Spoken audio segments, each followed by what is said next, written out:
Hello बच्चों, welcome back to my channel Neha Commerce Zone. Today we are going to start accounting for partnership fundamental where we will do provisions affecting accounting treatment in the absence of partnership deed and P&L appropriation account. Second part में आज हम करने जा रहे हैं अगर partnership deed absence होगी तो क्या ट्रीटमेंट किया जाएगा। जो पार्टनरशिप डीड होती है वो पार्टनर्स के बीच में बनाई जाती है। उनके एग्रीमेंट को यदि हम रिटर्न में ले लें, पार्टनर्स के बीच में जो भी एग्रीमेंट प्रिपेयर किया जाए वो एक अगर रिटर्न डॉक्यूमेंट के फॉर्म में आ जाए, लिखित रूप से आ जाए, तो वो पार्टनरशिप डीड कहलाता है। लेकिन यदि पार्टनरशिप डीड ही नहीं बनी पार्टनर्स के बीच में, अगर पार्टनरशिप के बीच में पार्टनरशिप डीड नहीं बनी हुई है, तो वहाँ पर Indian partnership act 1932 provision apply हो जाता है। जैसे कि इंटरेस्ट ऑन लोन या फिर एडवांस बाय अ पार्टनर, किसी पार्टनर के द्वारा कोई एडवांस या लोन है, उस पर इंटरेस्ट है, तो पार्टनर के द्वारा जो इंटरेस्ट पे किया जाएगा वो कितना पे किया जाएगा, अगर एग्रीमेंट नहीं है तो 6% पर एनम पे किया जाएगा, यानी कि एनुअली 6% पे करना ही होगा।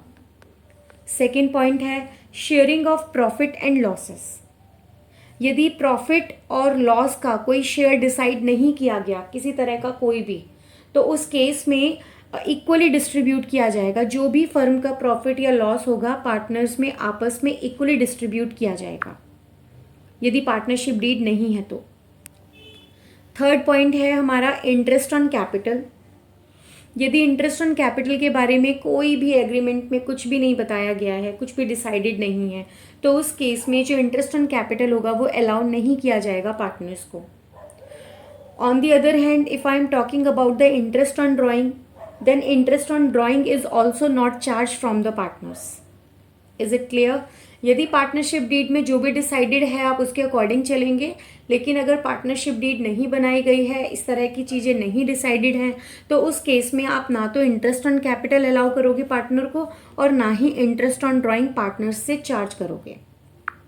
उसके बाद नेक्स्ट पॉइंट है हमारा रिम्यूनरेशन टू पार्टनर्स। रिम्यूनरेशन मतलब salary. We are talking here about the salary.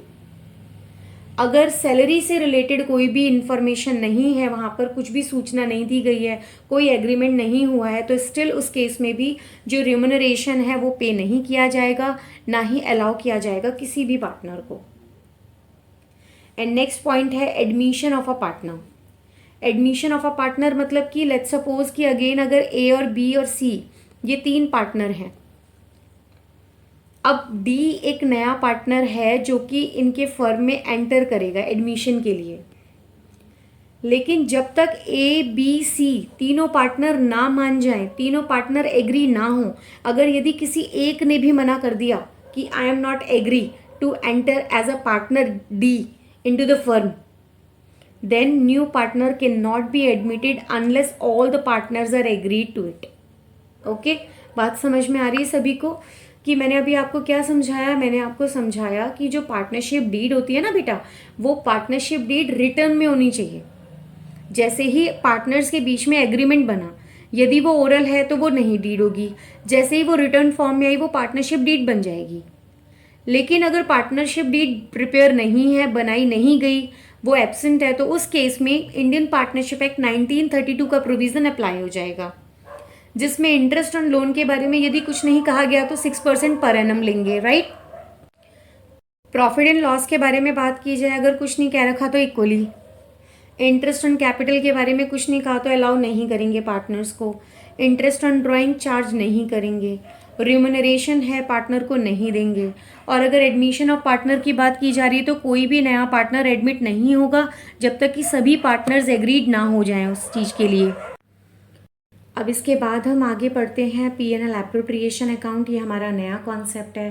P&L appropriation करने से पहले हम थोड़ा सा जानेंगे P&L अकाउंट के बारे में। आपने 11th क्लास में पढ़ा होगा सोल प्रोप्राइटरशिप। सोल प्रोप्राइटर में क्या होता है? सोल प्रोप्राइटर जो है वो जब फाइनल अकाउंट बनाता है, आपने 11th क्लास में पढ़ा होगा फाइनल अकाउंट्स, फाइनेंशियल स्टेटमेंट, जहाँ पे आपने trading account, profit and loss account और आपने बैलेंस शीट बनाई होगी, राइट। तो वहाँ पर जब आप P&L अकाउंट बनाते थे तो वो सोल प्रोप्राइटर जब पीएनएल बनाता था, उसका जो प्रॉफिट होता था या लॉस होता था वो किसी को डिस्ट्रीब्यूट तो करता नहीं था, वो उसका खुद का प्रॉफिट होता था। जब यहाँ पर आप सारे के सारे इनकम डाल दिया करते थे, यहाँ पे आप एक्सपेंसेस डाल दिया करते थे, यदि यहाँ पर आपका कुछ बचता था वो क्या होता था, वो नेट प्रॉफिट होता था, रिमेंबर। और यहाँ पर अगर आपका बैलेंसिंग बचता था वो क्या होता था, नेट लॉस होता था, जो कि उस पर्टिकुलर सोल प्रोप्राइटर का वो प्रॉफिट या लॉस होता था। यहाँ से जो आपका प्रॉफिट होता है ना, ये वाला जो प्रॉफिट होता है, ये आगे फर्दर ट्रांसफ़र होता है। कहाँ पर होता है ट्रांसफ़र? पीएनएल एप्रोप्रिएशन अकाउंट में ट्रांसफ़र होता है। बिकॉज जो पीएनएल एप्रोप्रिएशन अकाउंट होती है ना, वो एक्सटेंशन होता है प्रॉफिट एंड लॉस अकाउंट का, यही कारण है। सबसे पहले हम पीएनएल अकाउंट बनाते हैं। पीएनएल अकाउंट में आपको पता है कि क्रेडिट साइड में हम सारी इनकम्स लिखते हैं, डेबिट साइड में हम सारे एक्सपेंसेस लिखते हैं, उसके बाद हम उनका डिफरेंस निकालते हैं। जो क्रेडिट डेबिट साइड का बैलेंसिंग फिगर होता है वो हमारा नेट प्रॉफिट होता है, और जो क्रेडिट साइड का होता है वो हमारा नेट लॉस होता है, राइट। अब चाहे नेट प्रॉफिट आए या नेट लॉस जो भी आएगा, आप उसको किस में ट्रांसफ़र करोगे? पार्टनरशिप में, पीएनएल एप्रोप्रिएशन अकाउंट में। ये जो एप्रोप्रिएशन होता है ना, एप्रोप्रिएशन का मतलब क्या होता है? एप्रोप्रिएशन का मतलब होता है डिस्ट्रीब्यूशन। अब सोल प्रोप्राइटर में जो प्रॉफिट होता है वो किसी को डिस्ट्रीब्यूट तो होता नहीं है, वो तो सोल प्रोप्राइटर का उसका खुद का प्रॉफिट होता है। लेकिन यहाँ पर हम पार्टनरशिप कर रहे हैं, पार्टनरशिप में कोई एक व्यक्ति तो होता नहीं है, वहाँ पे 2 या 2 से ज़्यादा पार्टनर्स होते हैं, हमने पार्ट 1 में भी पढ़ा था, राइट। तो यहाँ पर हम जो भी प्रॉफिट कमाते हैं, जो भी हमें लॉस या प्रॉफिट जो भी होता है, हम उसको डिस्ट्रीब्यूट करते हैं, जिसके लिए हम एक वर्ड यूज़ कर रहे हैं, एप्रोप्रिएशन, राइट। तो इसीलिए हम कहेंगे कि जो पीएनएल एप्रोप्रिएशन अकाउंट है वो कब बनता है? पीएनएल एप्रोप्रिएशन अकाउंट बनता है जिस समय हम पार्टनरशिप कर रहे होते हैं, और पार्टनरशिप के दौरान जो भी हमारा प्रॉफिट आता है वो हमें डिस्ट्रीब्यूट करना होता है अमंग्स दी पार्टनर। तो उसके लिए हमें पीएनएल नहीं, उसके लिए हमें पीएनएल एप्रोप्रिएशन अकाउंट बनाना पड़ता है।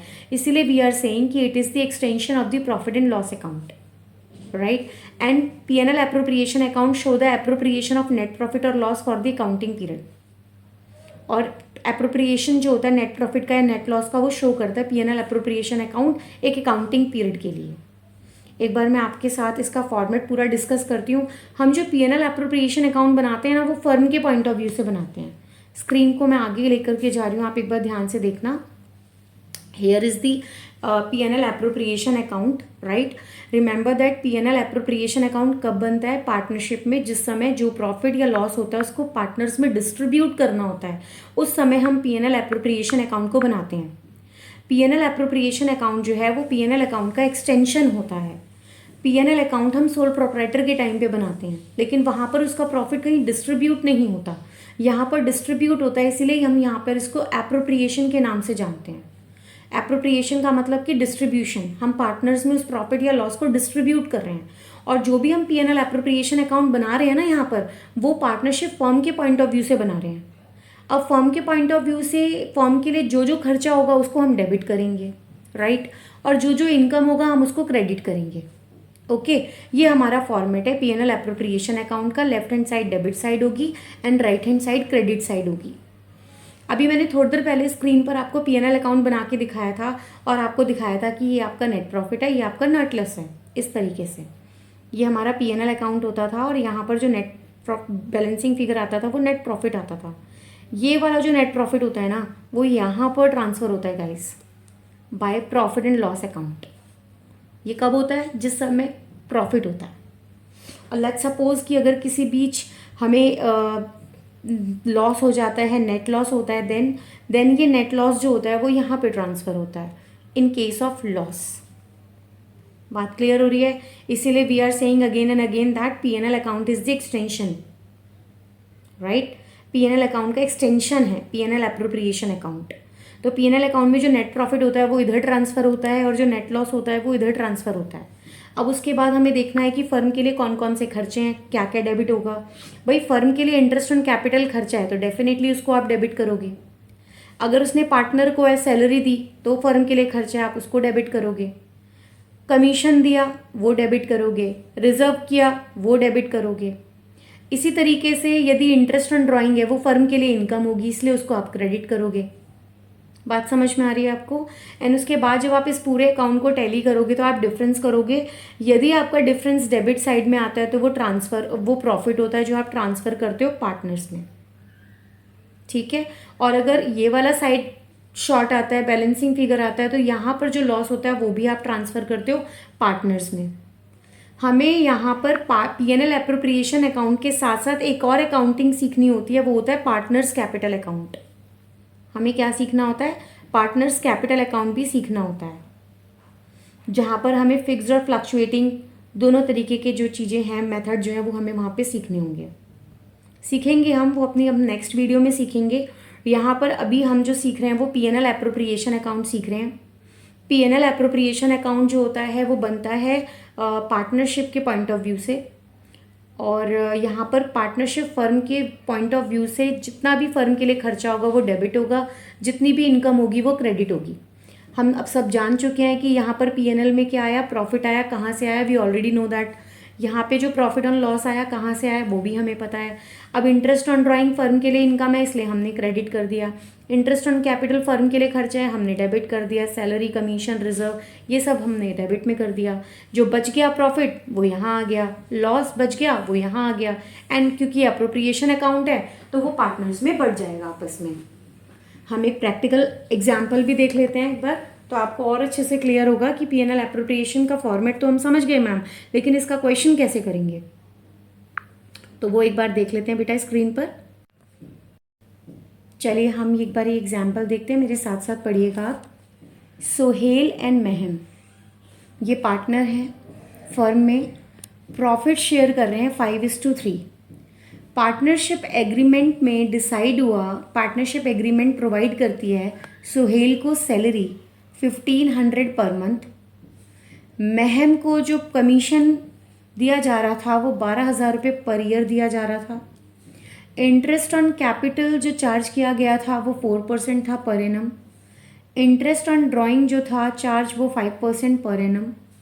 इंटरेस्ट सोहेल्स की ड्राइंग पर जो था वो 1800 रुपये था, महम्स की ड्राइंग पर जो था वो 1200 रुपये था, और सोहेल की कैपिटल दी हुई थी 1,40,000, महम की कैपिटल दी हुई थी 1,00,000, और फर्म ने अर्न किया profit 75,000 for the year ended 31 मार्च 2019। आपको P&L एप्रोप्रिएशन अकाउंट बनाना है, राइट? आपको सारी चीज़ें गिवन है, तो एक बार क्वेश्चन को देखते हैं, ठीक है? मैं एक बार स्क्रीन इस तरीके से कर देती हूँ ताकि आपके पास क्वेश्चन और आंसर दोनों चीज़ें हों, तो आपको आसानी से क्लियर होगा। ओके, देखिएगा यहाँ पर सबसे पहले हम प्रॉफिट को ट्रांसफ़र करेंगे। सोहेल एंड महम लिखा P&L appropriation account for the year ended 31 दिसंबर 2019, ठीक है? अब यहाँ पर हम P&L एप्रोप्रिएशन अकाउंट में पर्टिकुलर्स अमाउंट में सबसे पहले हम प्रॉफिट देखेंगे कितना है, फर्म ने कितना प्रॉफिट अर्न किया था बेटा। फर्म ने ईयर एंड पर जो प्रॉफिट था फर्म का वो 75,000 था, तो वो आपने नेट प्रॉफिट करके लिख दिया 75,000। उसके अलावा देखिए फर्म के लिए क्या क्या चीज़ें खर्चे हैं, कौन कौन से खर्चे हैं। सबसे पहले जो फर्म का खर्चा था वो 1,500 रुपये पर मंथ तो सैलरी पे की गई थी सोहेल को, वो एक खर्चा था, और महम को कमीशन दिया गया था 12,000 रुपये पर ईयर। तो आपने डेबिट साइड में, आपको पता है कि खर्चे डेबिट में जाएंगे और इनकम क्रेडिट में जाएगी, राइट? तो आप देखें यहाँ पे आपने लिखा to salary and commission Sohail का 1,500, 12 से मल्टीप्लाई क्यों किया? 12 से मल्टीप्लाई किया क्योंकि वो पर मंथ के लिए बोल रहा है, ठीक है ना? तो 1500 इंटू 12 कितना हो गया? 18,000, ये आपका खर्चा आपने डेबिट कर दिया। उसके अलावा कमीशन कितना है महम का कमीशन सीधे सीधे पूरे साल का दिया हुआ है 12,000, वो भी लिख दिया। उसके अलावा और क्या क्या खर्चे हैं अगर आप क्वेश्चन में देखो तो उसके अलावा एक खर्चा और दिया हुआ है, वो है interest on capital. Interest on capital was to be allowed 4% per annum, right? आपकी कैपिटल कितनी है? 1,40,000 एंड 1,00,000, तो 1,00,000 का 4% आप निकालेंगे 5,600, 1,00,000 का 4% निकालेंगे आप 4,000। आप करके भी देख लो, 1,40,000 multiply by 4 divided by 100, 5,600, right? तो 5,600 आ गया, सीधे सीधे 1,00,000 का 4% 4,000 आ गया। अब उसके बाद और तो कोई इन्फॉर्मेशन आपको गिवन नहीं है, जो भी उनकी इनकम, हाँ इनकम और दी हुई है, आप देखो अगर ध्यान से तो इंटरेस्ट ऑन सोहेल्स ड्राइंग 1,800, महम्स ड्राइंग 1,200, तो वो आपने क्रेडिट साइड में लिख दिया बिकॉज इट्स एन इनकम, तो आपने उसको क्रेडिट साइड में लिख दिया। ओके, अब आप क्या करोगे, क्रेडिट साइड का टोटल करोगे 75,000 प्लस 1800 प्लस 1200, ये आपका आ गया 78,000। अब इसमें से जितने भी खर्चे हैं वो माइनस करोगे, तो आपने 78,000 में से किस किस को माइनस किया, आपने 78,000 में से माइनस किया 18,000 को, 12,000 को, 5600 को, 4,000 को। ओके, इसको माइनस करने के बाद आपका कितना आया, इसको माइनस करने के बाद आपका आया 38,400। ये आया प्रॉफिट पूरे फर्म का। लेकिन क्योंकि आप पार्टनरशिप कर रहे हो, पीएनएल एप्रोप्रिएशन अकाउंट बना रहे हो, तो आपने इसको एप्रोप्रिएट करना पड़ेगा, आपने इसको डिस्ट्रीब्यूट करना पड़ेगा। किस रेशियो में डिस्ट्रीब्यूट करोगे, 5:3 में, तो दैट इज़ 5/8। जब आपने इस प्रॉफिट को 5/8 किया तो कितना आया, 24,000 आया, तो आपने 24,000 यहाँ पे प्रॉफिट लिख दिया। इसी तरीके से आप महम का भी निकालोगे, तो महम का क्या होगा, महम का होगा 38,400 और रेशियो है उसका 3/8, तो वो आपका आ गया 14,400। तो इस तरीके से आप इस प्रॉफिट को भी यहाँ पे लिख दोगे।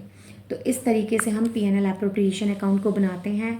गाइस, अगर आपको ये वीडियो अच्छी लगी हो और आपको पसंद आई हो तो प्लीज़ मेरी वीडियो को लाइक कीजिएगा, सब्सक्राइब कीजिएगा, बेल आइकन को प्रेस कीजिएगा ताकि मेरी आगे आने वाली सारी वीडियोज़ आप तक मिलें। ठीक है, thank you so much guys.